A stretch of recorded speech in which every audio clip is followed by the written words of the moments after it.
Russia just tried to mess with Denmark's election, and Danish intelligence caught them red-handed. If that does not make you want to pull up a chair and pay very close attention, honestly, nothing will. And before we go any further, if you are new to this channel, do yourself a genuine favor right now. Hit that subscribe button and tap the notification bell icon. At Danish News Daily, we cover the stories that actually matter, sharp, fast, and no fluff. You absolutely do not want to miss what is coming. Now, let us get into it. Here is what you need to understand before anything else. Denmark has a general election on March 24, 2026, a real, consequential, democracy-deciding election. And someone, a very large, very aggressive someone sitting to the east, apparently decided that the Danish people cannot be trusted to make up their own minds. So in steps Russian interference, quiet as a fox and twice as cunning. But here's the thing Denmark did not count on. Their intelligence services were already watching, and what they uncovered is the kind of story that sounds like a political thriller but is in fact terrifyingly real. Good day, and welcome back to Danish News Daily, your home for sharp royal and national news delivered with absolutely zero boring moments. I am so glad you are here today because this story sits right at the intersection of democracy, geopolitics, and a nation that simply refuses to be pushed around. Now, let us set the scene properly.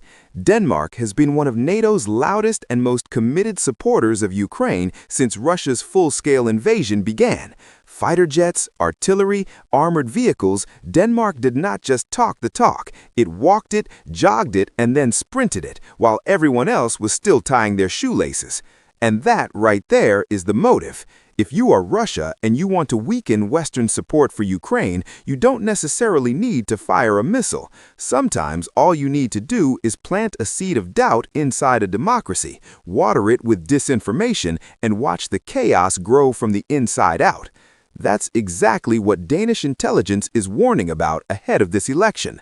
The strategy is not subtle. It never really is. Flood social media with divisive narratives, amplify fringe voices that question Denmark's Ukraine commitments, make ordinary Danish voters feel like their country's generosity is somehow working against them. Classic Russian playbook, Chapter 1, Page 1. Now here's where it gets even more interesting, because this is not happening in isolation. Intelligence services across Scandinavia and the broader NATO alliance have been sounding similar alarms. Finland, Sweden, Germany, all watching the same playbook being run in slightly different languages. Denmark just happens to be the current target, and with a March 24 election date sitting right there on the calendar like a big flashing bullseye, the timing is anything but coincidental. Think of it this way. If democracy were a football match, Russia is not trying to win by scoring goals. It's trying to convince enough people in the crowd that the game is rigged, so they walk out before full time. No crowd, no match. No trust, no democracy. And this is precisely where the Danish royal family becomes a quiet but powerful part of the picture. The crown does not campaign. The crown does not pick political sides, but it stands as a living symbol that Denmark's institutions are solid, its values are clear, and its sovereignty is absolutely not for sale at any price. The Danes have been here before. Vikings didn't exactly become legendary by flinching when things got difficult. So, as March 24 approaches, one thing is crystal clear. Denmark is not just voting on domestic policy, it's voting on who it wants to be in a world that is watching very, very closely. Thanks so much for watching. We'll see you in the next one.